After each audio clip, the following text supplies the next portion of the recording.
अस्सलामुअलैकुम viewer, story behind the story में मैं आपकी मेज़बान जोहा मलिक शो का आगाज़ करते हैं। आज हमारा जो टॉपिक है वो है पाकिस्तान बिफोर इमरान खान। इस टॉपिक पे ज़ुबैर साहब से बात करते हैं आज कि पाकिस्तान इमरान खान की गवर्नमेंट से पहले कहाँ पे फॉल कर रहा था। व्यूअर, इस टॉपिक के साथ साथ आज वीडियो के लास्ट में मैं आपसे पूछूंगी 3 सवाल। व्यूअर्स जो आंसर करेक्ट देगा उनके लिए हमारे पास गिफ्ट है जो कुरान के थ्रू आप तक पहुँचाए जाएंगे। मेल्स के लिए हमारे पास है ब्रांडेड वॉच और जबकि फीमेल्स के लिए हमारे पास ब्रांडेड फेशियल किट।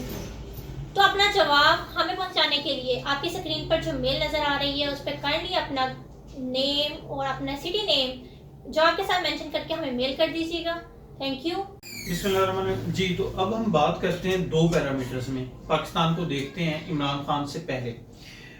देखिए 18 अगस्त 2018 को इमरान खान जो है वो ओथ लेते हैं as a prime minister of Pakistan और उससे 1 माह पहले जून के अंदर पाकिस्तान को ग्रे लिस्ट में डाल दिया जाता है, यानी कि टेरर फाइनेंसिंग वाले मुल्क में डाल दिया जाता है।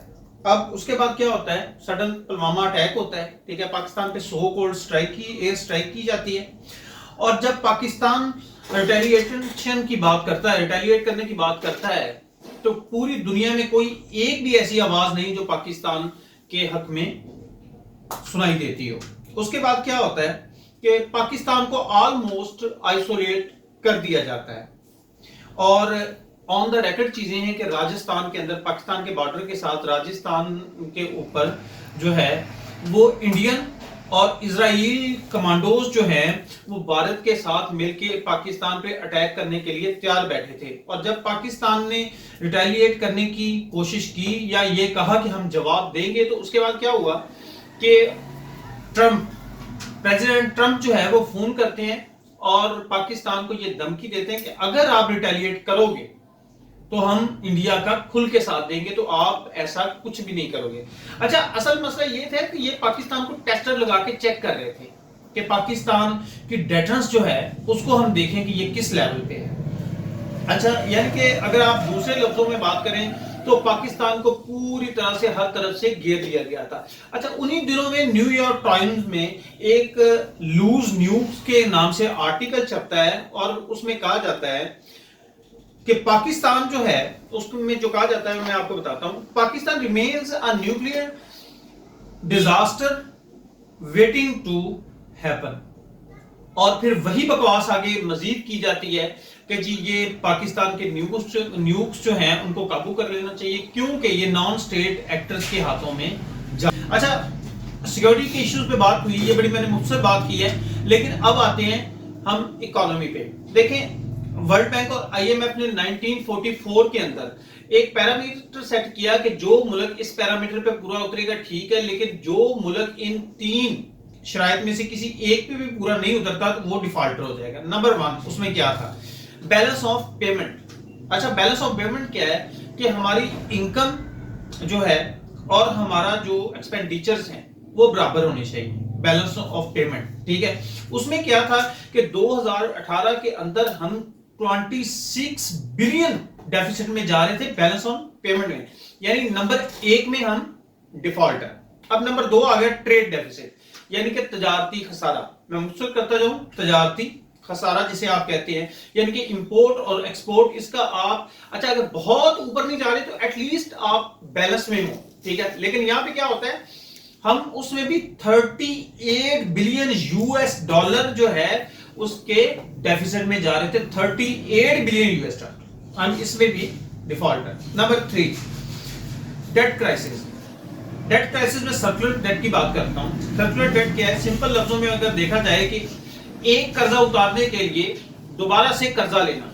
और मैं एक चीज आपको वाज़ेह करता जाऊं कि जो मुल्क सर्कुलर डेट में फंस जाता है उसका निकलना बहुत मुश्किल हो जाता है। अल्लाह ने करे, मैं ये नहीं कहता कि पाकिस्तान जो है वो नहीं निकल सकेगा, लेकिन उसका निकलना बहुत मुश्किल हो जाता है और इसकी एक वाज़ेह जिंदा मिसाल यूगोस्लाविया है, ठीक है। अब ये था कि अब पाकिस्तान सर्कुलर डेट में फंस चुका था। अब इमरान खान आता है, इमरान खान आके क्या करता है कि वो आईएमएफ के पास जाता है कि हमें कम से कम 6 से 8 डॉलर की जरूरत है ताकि हम और कुछ नहीं तो बाहर के लोगों का जो कर्ज हमने लिया हुआ है उसे वापस कर सके। तो आवाजें क्या उठना शुरू हो जाती हैं कि इमरान खान ने मुल्क को बेच दिया, इमरान खान ने गिरवी रख दिया आईएमएफ के आगे। देखें, अगर आप हकाइक पे बात करें तो ऐसा कुछ नहीं है। ये जो मैंने आपको चीजें बताई हैं उसमें आप सिर्फ इतना देख लें कि आपका मुल्क सिक्योरिटी के लिहाज से किधर था और मईशत के लिहाज से हम कहां पे थे। हम मईशत के लिहाज से भी और सिक्योरिटी के लिहाज से भी बिल्कुल जो है वो तबाही के दहाने पे पहुंच चुके थे। उसकी रीजन थी, देखिए आपको पूरी दुनिया में आइसोलेट कर दिया गया था।